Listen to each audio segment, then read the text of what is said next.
رب اشرح لي صدري ويسر لي أمري واحلل عقدة من لساني يفقهوا قولي.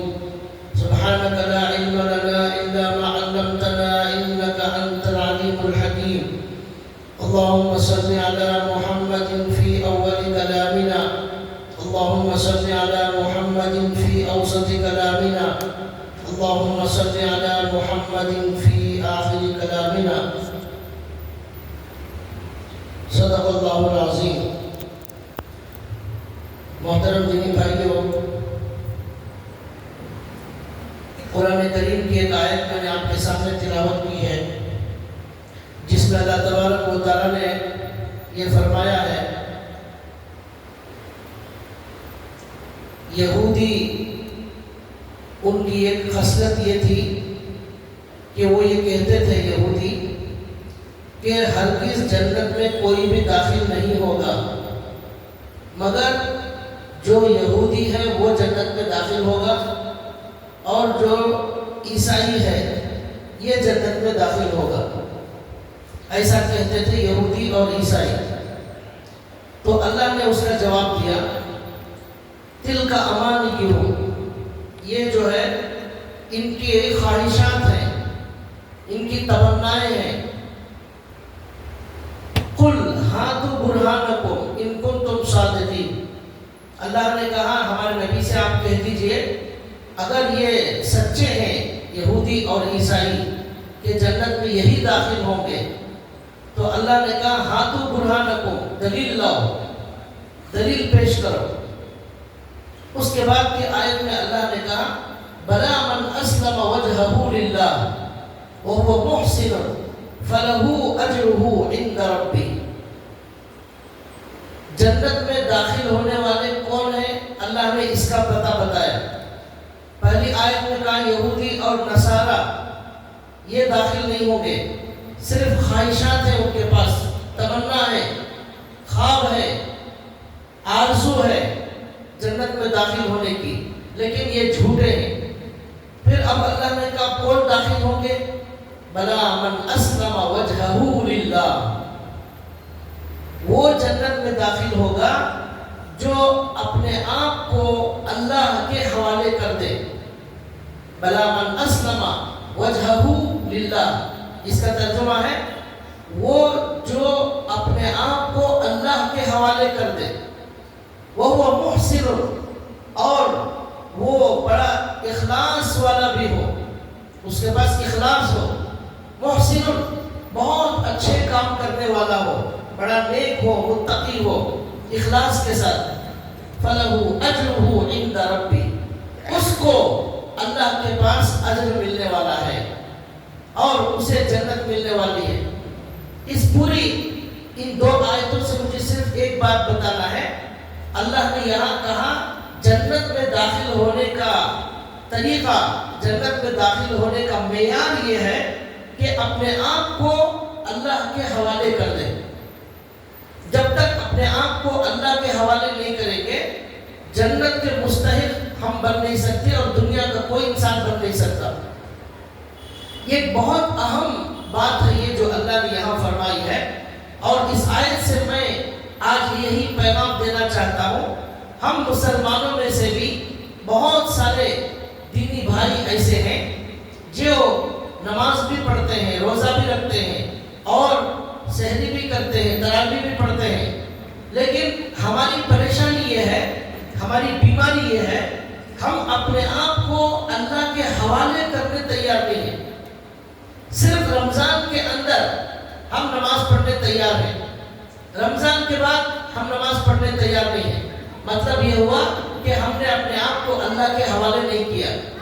بلا من اسلم وجہہ للہ، جنت میں داخلے کا جو معیار ہے، جو کامیابی کی علامت اور دلیل ہے، وہ اپنے آپ کو اللہ کے حوالے کرنا ہے.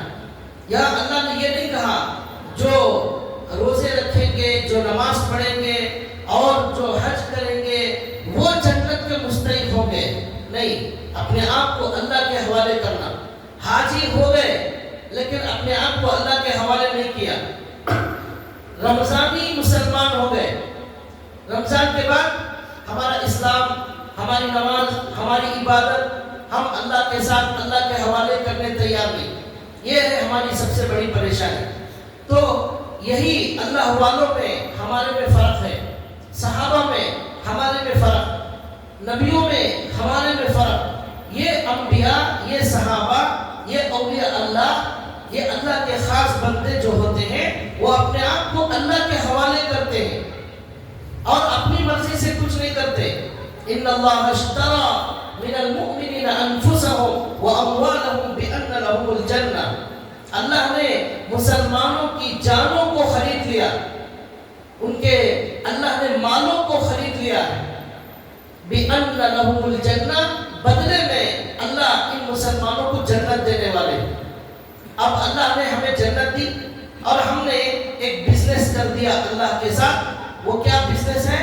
ہم نے اپنی جان اور اپنا مال اللہ کو بیچ دیا اور اللہ نے بدلے میں کیا دیا؟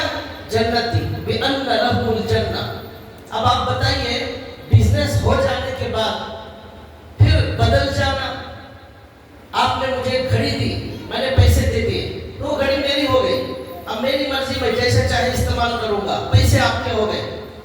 اب یہاں کیا ہو رہا ہے؟ ہم گھڑی لے لیے ہیں، پیسے دے دیے ہیں، لیکن پھر بھی وہ گھڑی والا گھڑی دینے تیار نہیں ہے. پیسے لے لیا ہے لیکن گھڑی دینے تیار نہیں ہے. ایسے ہی ہمارا حال ہو گیا. اللہ نے کہا ہم نے جنت کے بدلے میں تمہاری جان، تمہارا مال خرید لیا ہے. اب تمہارا مال تمہارا نہیں ہے، اب یہ اللہ کی مرضی سے استعمال ہوگا. اور تمہاری جان تمہاری نہیں ہے. اب تمہارا اٹھنا، تمہارا بیٹھنا، تمہارا سونا، تمہارا کھانا، تمہارا پینا، تمہارا چلنا، تمہارا دیکھنا، تمہارا سننا، یہ جو کچھ ہوگا یہ اللہ کی مرضی سے ہوگا. تب ہم جو ہے اپنے آپ کو اللہ کے لیے بیچ دینے والے ہوں گے. اگر آنکھیں اپنی مرضی سے استعمال کر رہے ہیں، کان اپنی مرضی سے استعمال کر رہے ہیں، زبان اپنی مرضی سے استعمال کر رہے ہیں، سونا اور اٹھنا ہماری مرضی سے ہے، اور مسجد میں مسلمان ہیں، مارکیٹ میں مسلمان نہیں ہے. مسجد میں سچ بولتے ہیں، مارکیٹ میں جھوٹ بولتے ہیں، رمضان میں گناہوں سے بچتے ہیں، رمضان کے بعد گناہ کرتے ہیں. تو ہم نے اللہ کے ساتھ جو تجارت کی تھی، جو ڈیل کی تھی، اس میں ہم اللہ کے ساتھ ہم جو معاملہ کریں اس میں جھوٹے ہو گئے. ہم بیچ دیے ہیں. یہ ہماری آنکھیں نہیں ہیں، ہمارے کان نہیں ہیں، اب ہماری مرضی سے نہیں چلیں گے، بدلے میں جنت مل گئی. آنکھیں اللہ کی مرضی سے استعمال، کان اللہ کی مرضی سے استعمال، زبان اللہ کی مرضی سے. یہ بزنس ہو چکا ہے، پھر بھی ہم اللہ کے حوالے اپنے آپ کو کرنے تیار نہیں. تو یہ بہت بڑی بیماری ہے. آج کا مسلمان حاجی بن گیا. حضرت علی میاں صاحب نے کہا حاجی بننا آسان ہے، حاجی بننا آسان ہے، حاجی بن کر مرنا یہ بڑا مشکل کام ہے. حاجی بن جاتے ہیں آسانی سے، 30-40 دن جا کر آ جائیں گے، حاجی بن جائیں گے. لیکن حاجی بن کر مرو، یہ ہے اصلی حاجی.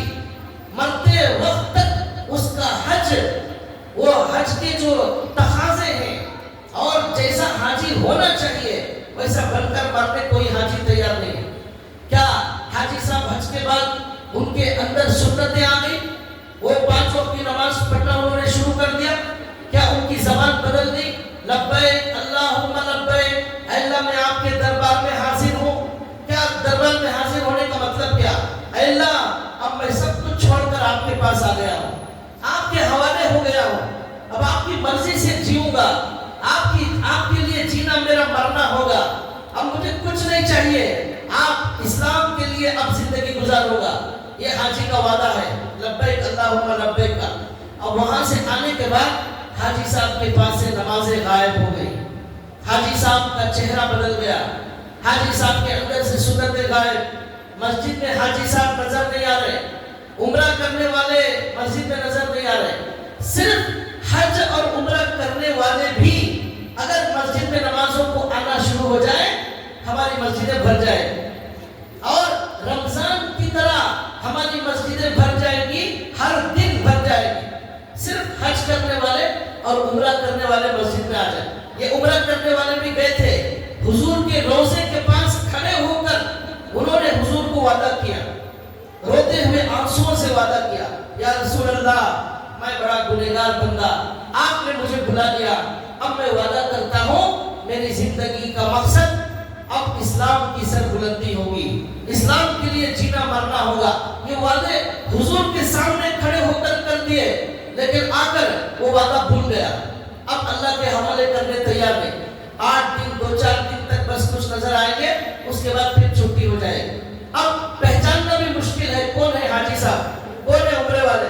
ہر محلے کے اندر کم سے کم 100-200 حاجی تو ہوں گے، ہر محلے کے اندر 400-500 1000 عمرہ کرنے والے ہوں گے۔ کون ہے اب جو عمرے کو نہیں جاتا؟ ہر آدمی الحمدللہ جا رہا ہے، 10% ہو گئے نہیں گئے ہوئے لوگ، اللہ ان کو بھی جو ہے بلا لے عمرے کے لیے۔ لیکن سوال یہ ہے، حاجی بن گیا لیکن اللہ کے حوالے کرنے تیار نہیں ہے۔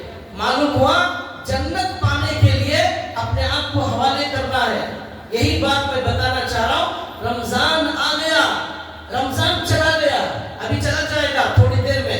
اب فیصلہ ہمیں کرنا ہے کہ یہ حاجی کو اللہ نے حج کو بلایا تھا، اس کی زندگی بدلنے کے لیے، اسے متقی بنانے کے لیے، اسے اللہ والا بنانے کے لیے اللہ نے اپنے دربار میں بلایا تھا۔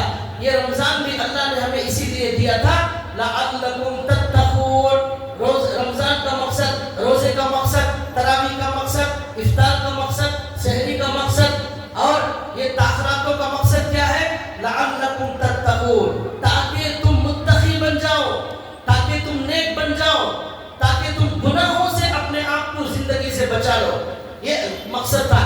لیکن بہت سارے مسلمان نوجوان کیا پلان کر رہے معلوم؟ عید ہوتے ہی فلمیں دیکھنا ہے، بہت سارے مہینے سے جو فلمیں نہیں دیکھے ہیں اور وہ خواہش کو دبا کر رکھے ہیں۔ بہت ساری فلمیں ریلیز ہو گئی رمضان کی وجہ سے، دیکھے نہیں ہیں۔ ابھی رمضان آتے ہی فوراً جا کر وہ گناہ کرنا ہے جو ہم نے روک کر رکھا ہے اپنے آپ کو، وہ گناہوں میں جانا ہے۔ اللہ بول رہے رمضان آیا تھا تمہیں متقی بنانے کے لیے، تمہاری آنکھوں کو مسلمان بنانے کے لیے، تمہارے دل کو مسلمان بنانے کے لیے، تمہارے کانوں کو مسلمان بنانے کے لیے رمضان آیا تھا۔ اگر رمضان کے بعد تمہاری آنکھیں، تمہارا دل، تمہاری زبان، تمہارے ہاتھ پیر اگر پوری طرح مسلمان نہیں ہے تو تمہیں رمضان سے کچھ بھی حاصل نہیں ہوا۔ مسجد تو بنا دی شب بھر میں ایمان کی حرارت والوں نے، مسجد تو بنا دی شب بھر میں ایمان کی حرارت والوں نے۔ من اپنا پرانا پاپی ہے، برسوں میں نمازی بن نہ سکا، من اپنا پرانا پاپی ہے، برسوں میں نمازی بن نہ سکا۔ علامہ اقبال کا یہ شعر ہے، وہ جو ہے پاکستان میں ایک بار ایسا ہوا، علامہ اقبال وہاں تھے پاکستان میں، تو ایک جھگڑا ہوا مسلمانوں میں اور اس میں جگہ کو لے کر دوسرے لوگوں میں، تو کچھ جھگڑے میں مسلمانوں نے ایک ہی رات میں وہ جگہ خرید کر مسجد بنا دی۔ کوئی جھگڑا چل رہا تھا دوسرے مذہب کے لوگوں سے، مسلمانوں سے، تو مسلمانوں نے جوش میں، ایمانی جذبے میں وہ جگہ راتوں رات خریدی، ایک ہی رات میں مسجد بنا دی۔ اور پھر فیصلہ ہو گیا کورٹ میں کہ ٹھیک ہے، جب مسلمانوں نے خرید لی ہے، بنا دی ہے، تو ان کی ہو گئی۔ علامہ اقبال اس مسجد کے پاس سے 3 دن کے بعد گزر رہے ہیں، وہ مسجد بنا دی تو 2-3 دن تک پورے مسجد میں مسلمان ہی مسلمان بھر گئے، سب مشہور ہو گئے کہ ایک رات میں مسجد تیار ہو گئی۔ اب علامہ اقبال 3 دن کے بعد وہ مسجد کے پاس سے گزر رہے ہیں، وہاں کوئی نماز پڑھنے والا نہیں ہے، وہاں کوئی نماز پڑھنے والا نہیں۔ تب علامہ اقبال نے یہ شعر کہا، مسجد تو بنا دی پل بھر میں ایمان کی حرارت والوں نے۔ ایک ہی رات میں مسجد بنا دی، کون؟ ایمان کی حرارت والے، دل میں ایمان کے شعلے بڑھ کے آدھی ہی رات میں مسجد بنا دی۔ خوب 1 لاکھ روپے دیا، وہ 10 لاکھ دیا، وہ 5 لاکھ دیا، اور اسی رات کھڑے ہو کر سب نے ایمان والوں نے مسجد بنا دی۔ مگر دل، من اپنا پرانا پاپی ہے، یہ جو پاپی ہے دل گنہگار، یہ برسوں کا گنہگار ہے، اسے عادت، اسے گناہوں کی عادت جو ہے وہ 25 سال سے لگی ہوئی ہے۔ نشے کی عادت، جھوٹ کی عادت، آنکھوں کے گناہوں کی عادت، اور جو ہے اللہ کو ناراض کرنے کی عادت اور غصہ کرنے کی عادت، تکبر کی بیماری، یہ سالوں کی بیماری ہے، یہ جلدی جانے والی نہیں ہے۔ نفس اپنا پرانا پاپی ہے، برسوں میں نمازی بن نہ سکا۔ ایک رات میں مسجد بنانا کوئی کمال نہیں ہے، ایک رات میں مسجد بنانا کوئی کمال نہیں نمازی بن کر مرنا یہ ہے اصل کمال. نمازی بننا آسان, نمازی بن کر مرنا یہ بڑا مشکل. مسلمان بننا آسان لیکن مسلمان بن کر مرنا یہ بڑا مشکل کام. یہاں فیل ہو جاتے ہیں. اللہ نے کہا وَلَا تَمُوتُنَّ إِلَّا وَأَنْتُمْ مُسْلِمُونَ, اے لوگو نہ مرو مگر مسلمان بن کر مرو. کیا عجیب آیت ہے. اللہ نے یہ نہیں کہا مسلمان بن کر جیو, مسلمان بن کر ہم جی رہے ہیں لیکن مسلمان بن کر مرنے تیار نہیں ہے. یہ فرق ہے دونوں میں. ہم سب مسلمان بن کر جی رہے ہیں لیکن موت تک ہمارا اسلام ہمارے ساتھ رہے, ہمارا ایمان ہمارے ساتھ رہے, اللہ کی محبت کی زندگی رہے. اللہ کو بالکل ناراض نہیں کروں گا. موت تک میں نے اللہ کے ساتھ ڈیل کر لی ہے, اب اللہ کی مرضی کے خلاف کچھ نہیں ہوگا. یہ مسلمان بن کر مرنا بڑا مشکل کا. رمضان میں آ جانا, خوب مسجد بھر جانا, آخری صف میں بھی جگہ موجود نہیں ہے اور قدم رکھنے جگہ نہیں ہے. صبح عام ابھی عید کے بعد یہ ہفتے کو عید ہے, اتوار کے دن آپ تشریف لائیے کسی بھی مسجد میں آپ جائیے تو آپ کو 2 صف کے بعد پیچھے کوئی بھی نظر نہیں آئے گا. اتوار کے دن وہاں سے پھر 11 مہینے یہ مسجد کی دیواریں مسلمانوں کی تمناؤں میں آنسو بہائیں گی لیکن اس مسجد کی خواہش پوری ہونے والی نہیں ہے, اس کی تمنا پوری ہونے والی نہیں ہے. اس مسجد کو, ان نمازیوں کو دیکھنے کے لیے اس مسجد کو پھر 11 مہینے انتظار کرنا پڑے گا. مسلمان بننا آسان ہے, مسلمان بن کر جینا اور مرنا یہ بڑا مشکل کام ہے. تو کیا مطلب ہوا؟ اللہ کے حوالے ہم نے اپنے آپ کو نہیں کیا. رمضان ہمارے اندر تقوی پیدا نہیں کر سکا. رمضان ہمیں بدلنے کے لیے آیا ہے, رمضان ہمیں پکا مسلمان بنانے کے لیے آیا ہے لیکن ہم نے رمضان تو گزار دیا. ایک اللہ والے نے کہا رمضان کے بعد بھی جو مسلمان بن کر جی رہا ہے اس کا رمضان مقبول ہو گیا, اس کے روزے قبول ہو گئے, اس کی تراویح قبول ہو گئی, اس کا صدقہ قبول ہو گیا, اس کی لیلۃ القدر قبول ہو گئی. کیوں؟ رمضان کے اندر اللہ نے اسے بدل دیا. اور رمضان کے بعد جو مسجد سے دور ہو گیا, جو اللہ سے دور ہو گیا, جو نمازوں سے دور ہو گیا, اس کا مطلب یہ ہے وہ رمضانی مسلمان تھا, ربانی مسلمان نہیں تھا. رمضانی مسلمان نہیں چاہیے, ربانی مسلمان. ربانی اللہ والا. تو اللہ والا کون ہے؟ جو اپنے آپ کو اللہ کے حوالے کرنے والا. تو بھائیو یہ بہت بڑی بیماری ہے ہماری, جسے اللہ نے قرآن میں فرمایا کہ یہ یہودیوں کی صفت ہے جو خواہش کرتے ہیں جنت میں جانے کی لیکن اللہ کے حوالے اپنے آپ کو کرنے تیار نہیں. اس لیے اللہ نے ایک جگہ فرمایا یہودیوں سے افتؤمنون ببعض الکتاب وتکفرون ببعض, تم اللہ کی بعض باتوں کو مانتے ہو بعض باتوں کو نہیں مانتے. یہ کیسے جو ہے ایمان والے ہیں؟ یہودیوں سے اللہ نے کہا. معلوم ہوا ہم بھی اللہ کی کچھ باتوں کو مانتے ہیں کچھ باتوں کو نہیں مانتے. رمضان میں مانتے ہیں, رمضان کے بعد نہیں مانتے, پھر تم کیسے مسلمان ہیں؟ ایک جگہ اللہ نے کہا یا ایھا الذین آمنوا ادخلوا فی السلم کافہ, اے ایمان والو اسلام میں مکمل داخل ہو جاؤ. مکمل داخل ہونے والا صرف رمضانی مسلمان نہیں ہوتا. یہ رمضان تو ہمیں بدلنے کے لیے آیا, ہمیں بنانے کے لیے آیا, ہمیں سنوارنے کے لیے آیا.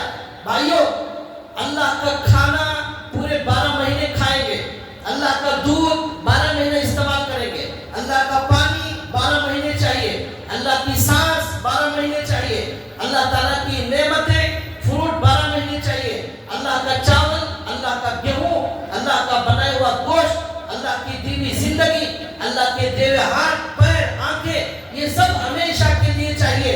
لیکن عبادت صرف رمضان میں ہوگی.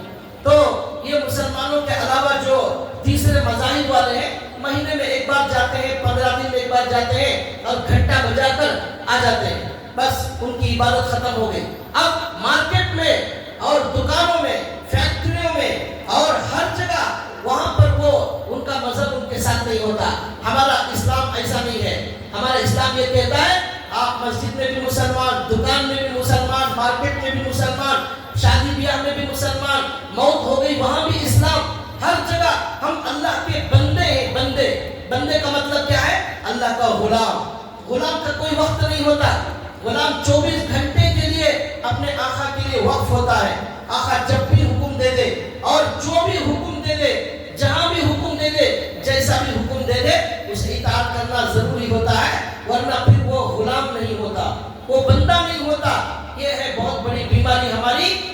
رمضان الکریم کا مقصد یہ ہے کہ ہم پوری طرح اللہ کے حوالے اپنے آپ کو کر دیں. اور یاد رکھیں جو لوگ رمضان کے بعد گناہوں میں مبتلا ہو جاتے ہیں اور جا کر گناہوں میں لت پت ہو جاتے ہیں، اور نماز چھوڑنا تو بہت بڑا گناہ، اس سے بڑا تو کوئی گناہ نہیں ہے، ان کے لیے ایک حدیث سنا رہا ہوں. ابن ماجہ کے اندر حدیث کی کتاب میں حدیث موجود ہے. اللہ کے رسول صلی اللہ علیہ وسلم نے فرمایا کہ میں جانتا ہوں، حضور نے کہا میں جانتا ہوں امت کے کچھ لوگوں کو میں جانتا ہوں، وہ قیامت کے دن اللہ کے دربار میں آئیں گے، آنے کے بعد ان کے پاس پہاڑ کے برابر نیکیاں ہوں گی، پہاڑ کے برابر نیکیاں، اتنے ساری نیکیاں لے کر آئیں گے. اور اس کے بعد اللہ کے نبی نے کہا اللہ ان کی نیکیوں کو اس طرح اڑا دیں گے جیسے ہوا میں دھول اڑا دی جاتی ہے، اس طرح ہوا میں ان کی نیکیوں کو اڑا کر ان کی نیکیوں کو ختم کر دیا جائے. صحابہ اکرام ڈر گئے، یا رسول اللہ صرف ہم لنا یا رسول اللہ ان کے بارے میں بتائیے کون ہیں وہ لوگ جن کی نیکیوں کو ہوا میں اڑا دیا جائے گا. اس کے بعد صحابہ نے کہا جلہم لنا، اے اللہ کے رسول ذرا ڈیٹیل میں بولیے، ذرا تفصیل سے بولیے، اللہ نکون منہم، تاکہ ہم ان میں سے نہ ہو جائیں. ہم ایسے بننا نہیں چاہتے، ہمارے عمل کو ضائع کرنا نہیں چاہتے، ہمیں پورا اجر چاہیے قیامت کے دن. کون لوگ ہیں جن کی نیکیوں کو ہوا میں اڑا دیا جائے گا، ذرا تفصیل سے بتائیے یا رسول اللہ. اللہ کے رسول صلی اللہ علیہ وسلم نے فرمایا من اخوانکم، وہ تمہارے ہی بھائی ہیں، تمہارے ساتھ نماز پڑھنے والے، تمہارے ساتھ اٹھنے بیٹھنے والے، تمہارے ساتھ عبادت کرنے والے تمہارے بھائی. ومن جلدتکم، تمہاری قوم کے لوگ مسلمانوں میں سے ہوں گے، تمہارے اپنے ہوں گے، تمہارے بھائی ہوں گے. پھر کیا کریں گے وہ؟ تو اب اللہ کے رسول نے کہا وہ راتوں میں بھی عبادت کریں گے جیسے تم عبادت کرتے ہو. یأخذون من اللیل ما تأخذون، جیسے تم راتوں میں عبادت کرتے ہو وہ بھی راتوں میں عبادت کریں گے. لیکن ان کی بیماری یہ ہوگی کہ اب اللہ کے نبی نے کہا جب وہ تنہائی میں جاتے ہیں گناہوں میں مبتلا ہو جاتے ہیں، یہ ہے ان کی بیماری. اذا خلو، جب وہ تنہائی میں جاتے ہیں تو وہاں جا کر دیکھتے ہیں کوئی بھی مجھے نہیں دیکھ رہا ہے. اب آنکھیں ان کی گناہوں میں مبتلا ہو جاتی ہے، ان کی زبان ان کی گناہوں میں مبتلا ہو جاتی ہے. جہاں کوئی دیکھتا ہے وہ نیک بن جاتے ہیں. اب جب تنہائی میں جاتے ہیں وہاں سوائے اللہ کی کوئی دیکھنے والا نہیں تو اب وہ گناہوں میں مبتلا ہو جاتے ہیں. ان تنہائی کے گناہوں نے ان کی نیکیوں کو ضائع کر دیا. اور رات میں عبادت کرنے والے صرف 5 وقت کی نماز پڑھنے والے نہیں، رات کی عبادت تہجد گزار لوگ، لیکن گناہوں نے ان کی نیکیوں کو برباد کر دیا. یہ حدیث کتنے ڈرنے کی بات ہے. ابن ماجہ کے اندر یہ حدیث موجود ہے. اب رمضان ہوتے ہی فوراً ہم میں سے بہت بڑا طبقہ گناہوں کے اندر مبتلا ہو جائے. اس کا مطلب یہ ہوا رمضان کا نور جو ہم نے حاصل کیا وہ ہم برباد کرنے جا رہے ہیں. رمضان میں اللہ سے جو رشتہ پیدا ہوا تھا، جو جذبہ ہمارے اندر نماز کا آیا تھا، جو جذبہ ہمارے اندر اللہ کے ذکر کا آیا تھا، راتوں میں جاگ کر اللہ کے سامنے دعا مانگنے کا جو جذبہ آیا تھا، ان گناہوں کی وجہ سے وہ سارا نور، اس کی برکتیں، اس رمضان کی رحمتیں وہ سب برباد ہو جائے. تو بھائیو پوری بات کا خلاصہ یہ ہے کہ ہم اللہ تعالیٰ کے بندے، اللہ کے غلام ہیں. ہم صرف رمضانی مسلمان نہیں، ہم ربانی مسلمان ہیں. ہمارا جینا اور ہمارا مرنا، ہمارا اٹھنا، ہمارا بیٹھنا، ہمارا دیکھنا، ہمارا سننا، ہر چیز میں ہمارا اسلام ہمیں نظر آنا چاہیے. یہ کیا بات ہے کہ رمضان میں آ گئے اور رمضان کے بعد دور ہو گئے؟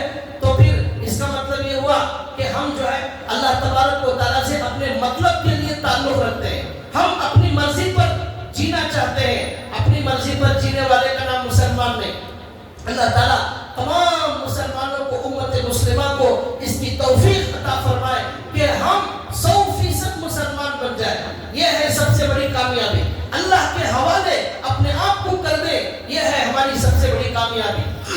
اب آخر میں 10 منٹ میں صدقہ فطر کے کچھ مسائل بتا کر اپنی بات ختم کرتا ہوں. صدقہ فطر کے بارے میں یہ جان لینا چاہیے کہ ہمارے نبی صلی اللہ علیہ وسلم نے یہ فرمایا ہے کہ عید کی نماز سے پہلے مسلمانوں کو صدقہ فطر دینا چاہیے.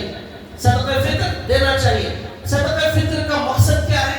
صدقہ فطر کا مقصد ہمارے نبی صلی اللہ علیہ وسلم نے 2 مقصد بتائے. پہلا مقصد صدقہ فطر کا یہ ہے، اللہ کے نبی نے فرمایا طہرۃ للصیام. یہ پہلا مقصد ہے، روزوں کو پاک کرنے کا کام کرتا ہے صدقہ فطر. کیا پاک کرتا ہے؟ ہمارے روزے میں کچھ غلط بات ہو گئی، ہماری زبان سے کچھ غلط بات ہو گئی، اور ہم نے کوئی چھوٹا موٹا گناہ کر لیا، اور روزے میں ہمارے سے کوئی غلطی ہو گئی، تو روزے کے اندر جو کمی، جو کوتاہی ہو گئی، اس کو پاک کرنے کے لیے اور روزے کو اللہ کے دربار میں مقبول بنانے کے لیے یہ صدقہ فطر دیا جاتا ہے. تو ہماری رمضان کی عبادتوں میں جو کمی کوتاہی ہو گئی، اس کو پاک کر کر اللہ کے دربار میں پیش کرنے کے لیے یہ صدقہ فطر دیا جاتا ہے. دوسرا مقصد اللہ کے نبی نے کہا تؤمتن للمساکین، جو غریب آدمی ہے ان کو کھانے کا نظام بنانے کے لیے. عید کا دن خوشی کا دن ہے، اس خوشی کے دن ہم یہ چاہتے ہیں کہ ہمارے مسلمان تمام کے تمام بھائی جو بھی غریب ہیں وہ بھی عید کے دن خوشیاں منائیں، وہ بھی اچھے کپڑے پہنے، ان کے گھر میں بھی اچھے سے اچھا کھانا بنے، یہ خوشی کے اندر وہ بھی شریک ہو جائے. یہ 2 مقصد ہیں، روزوں کو غلطیوں سے پاک کرنا اور غریبوں کے گھر میں بھی عید کی خوشی کو پیدا کرنا اور عید کی خوشی کا موقع دینا. یہ 2 مقصد ہیں. اور دوسری بات یہ ہے کہ کس پر صدقہ فطر واجب ہے؟ اس کا جواب یہ ہے جن کے اوپر زکوٰۃ واجب ہے ان کے اوپر صدقہ فطر واجب ہے. جن کے اوپر زکوٰۃ واجب نہیں ان کے اوپر صدقہ فطر واجب نہیں. اب زکوٰۃ کن کے اوپر واجب ہوتی ہے؟ جن کے پاس 52.5 تولے چاندی یا اتنے پیسے موجود ہوں، اور مارکیٹ میں وہ جو ہے 1,60,000 روپے 1,70,000 کے آس پاس کم زیادہ ہوتے رہتے ہیں. تو اتنے پیسے بھی اگر کسی کے پاس ہے ضرورت سے زائد، تو ان کے اوپر زکوٰۃ واجب ہے، تو ان کے اوپر صدقہ فطر بھی واجب ہے. کھانے کے پیسے اور کرائے کے پیسے، کرنٹ بل کے پیسے، یہ سب ضرورت میں ہے، یہ نہیں ضرورت سے زائد اتنے پیسے ہونا چاہیے. تو ان لوگوں پر زکوٰۃ واجب، انہی پر صدقہ فطر بھی واجب. لیکن زکوٰۃ کے لیے 1 سال گزرنا ضروری ہے. آج میرے پاس 2 لاکھ روپے آ گئے تو آج میرے اوپر زکوٰۃ فرض نہیں ہے، آئندہ رمضان زکوٰۃ مجھے دینا ہے 1 سال کے بعد. 1 سال تک وہ 2 لاکھ روپے میرے پاس موجود ہے تو مجھے زکوٰۃ دینا ہے. لیکن صدقہ فطر کے اندر عید کی 1 دن پہلے، عید کی جو اب کل عید ہے، کل صبح 5:15 بجے سے پہلے میرے پاس جو ہے پیسے آ گئے 2 لاکھ روپے 1,70,000 روپے، تب بھی میرے اوپر صدقہ فطر واجب. 1 سال گزرنا ضروری نہیں ہے. زکوٰۃ میں 1 سال گزرنا ہے، صدقہ فطر میں 1 سال گزرنا ضروری نہیں ہے. آج شام میں، آج رات میں اور کل فجر سے پہلے تک بھی میرے پاس پیسے آ جائے تو مجھے صدقہ فطر دینا. لیکن علماء اکرام کہتے ہیں کہ جس کے اوپر زکوٰۃ واجب نہیں بھی ہے وہ آدمی بھی صدقہ فطر دے دے. کیوں؟ اس لیے کہ روزوں کو پاک کرنا ہے، اس لیے کہ صدقے کا مقصد روزوں کے گناہوں کو پاک کرنا ہے، روزے کی غلطیوں کو پاک کرنا ہے. تو ہم صدقہ فطر نہیں دیں گے تو وہ روزے کی غلطیاں کیسے پاک ہوں گی؟ اس لیے جس کے اوپر واجب اور فرض نہیں ہے، زکوٰۃ واجب نہیں، صدقہ فطر بھی واجب نہیں، لیکن پھر بھی دے دے گا تو جو ہے روزے کی برکتیں حاصل ہوں گی. اب پونے کتنا دینا ہے؟ 2.25 کلو گیہوں. 2.25 کلو گیہوں کا اعلان ہمارے جو بنگلور کے بڑے ہیں انہوں نے اعلان کیا 100 روپے. 2.25 کلو گیہوں کی قیمت اندازاً 100 روپے کم سے کم ایک آدمی کی طرف سے دینا ہے. ایک آدمی کی طرف سے 100 روپے. اور ایک بات یہ بھی یاد رکھیے، ہمارے نبی نے یہ فرمایا کھجور اور کشمش منقع، اس کے ذریعے، جو کے ذریعے اگر دینا ہے 3.5 کلو دینا ہے. کھجور، جو اور کشمش، یہ اس کا حساب دیکھا جائے تو 3.5 کلو.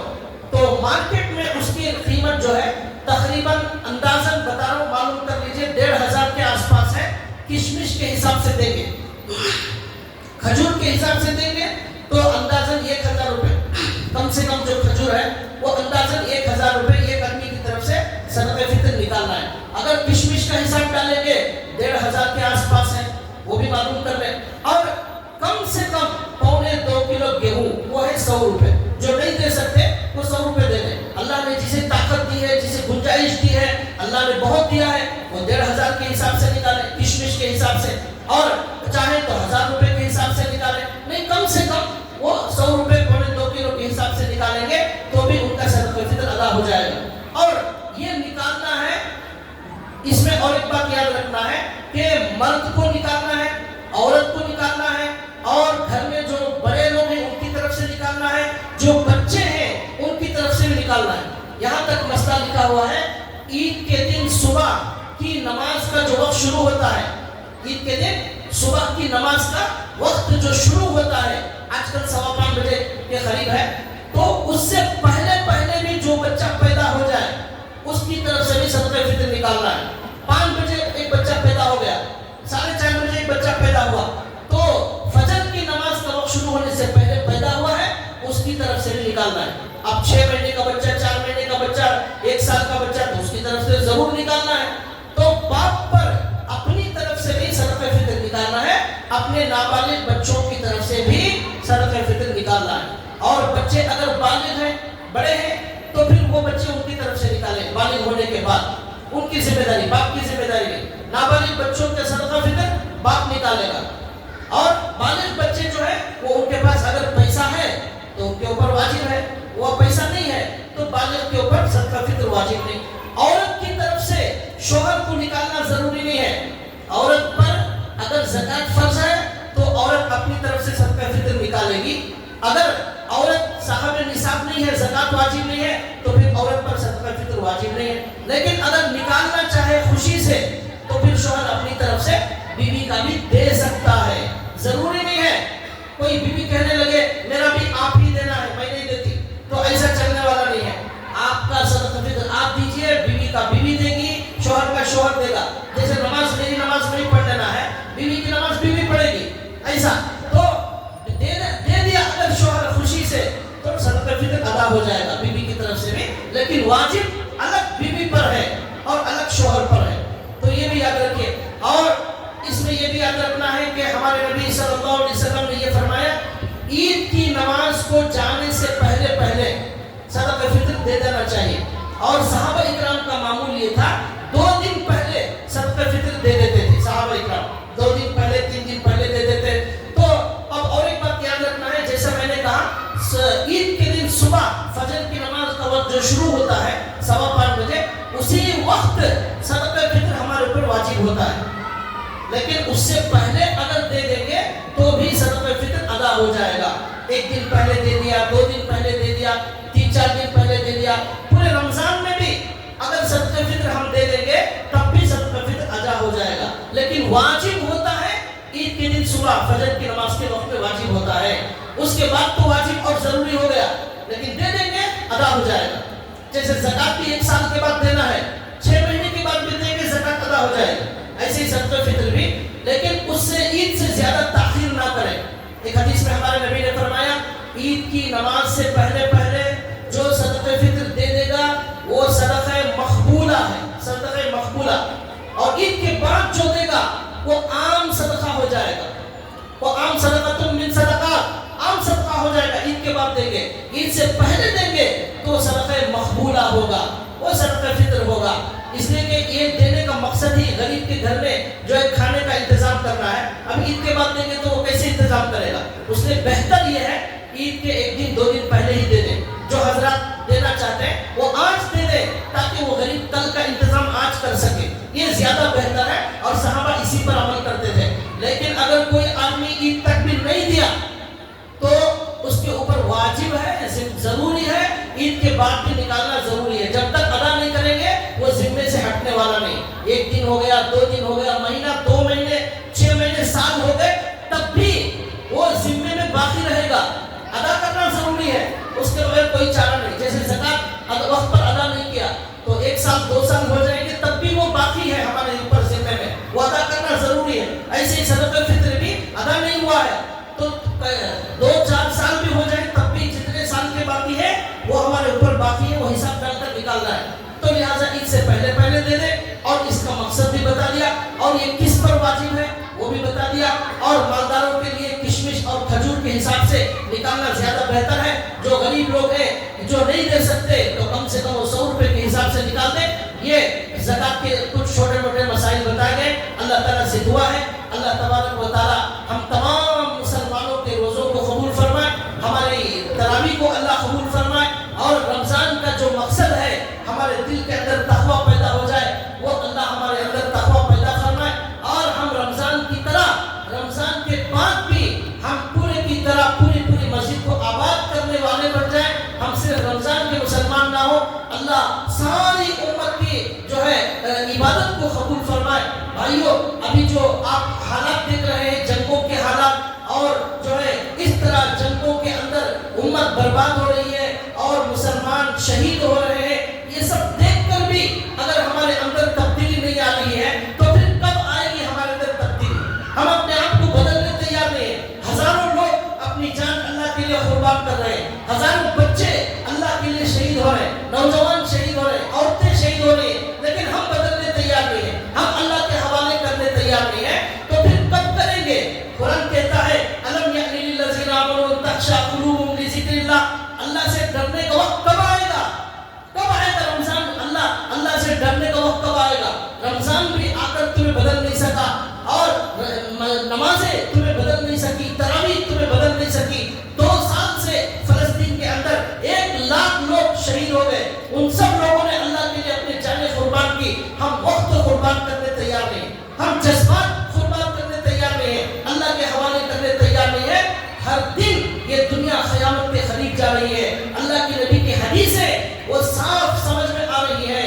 اللہ کے نبی نے ایک حدیث میں فرمایا ایران کے اندر اب جو جنگ ہو رہی ہے, اللہ کے نبی نے کہا ایران کے اندر ایک جگہ ہے اصفہان, وہاں کے 70,000 یہودی دجال کے ساتھ مل کر پوری دنیا کے اندر فتنہ پھیلانے والے ہیں. یہ جو حالات ہیں یہ سب وہ جاتے جاتے اللہ کے نبی کی حدیثیں پوری طرح صاف ہو جائیں گی. یہ سب ہمیں وقتاً فوقتاً سمجھ میں آئے گا. ایک حدیث میں حضور نے کہا رمضان میں مشرق کی طرف آگ کا ستون دیکھو, آگ کا ستون, تو 1 سال کا راشن جمع کر لینا. اس رمضان میں ہم نے جنگوں میں دیکھا آگ کا ستون دیکھا, آگ بم گرا تو آگ کا ایک لمبا ستون بن گیا, یہ رمضان میں ہم نے دیکھا. اور حضور نے کہا مشرق کی طرف, مدینے سے ایران جو ہے وہ مشرق کی طرف ہے, تو ایران کے بارے میں حضور نے کہا مشرق کی طرف, اس طرف ایران ہے, رمضان کا مہینہ ہے, اور آگ کا ستون ہم نے دیکھا. اس میں آگ کا بہت بڑا ستون کی طرح نظر آئے. تو حضور نے کہا جب ایسا ہو جائے تو تمہیں 1 سال کا راشن جمع کر لینا چاہیے. کیوں؟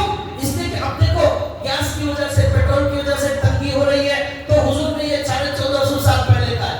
علماء کہتے ہیں وہ حدیث یہاں فٹ ہو رہی ہے. ایسا حضور کی ایک ایک بات قیامت کے قریب جو ہے وہ بالکل صاف ہمیں نظر آئے گی. ہم دن بدن قیامت کے قریب جا رہے ہیں, تو اب ہم نہیں بدلیں گے تو کب بدلیں گے؟ 50 سال ہو گئے, 40 سال ہو گئے, 7 سال ہو گئے, آج تک بھی صرف رمضانی مسلمان ہے. بھائیو, رمضانی مسلمان کے لیے نجات نہیں ہے. اللہ کے حوالے اپنے آپ کو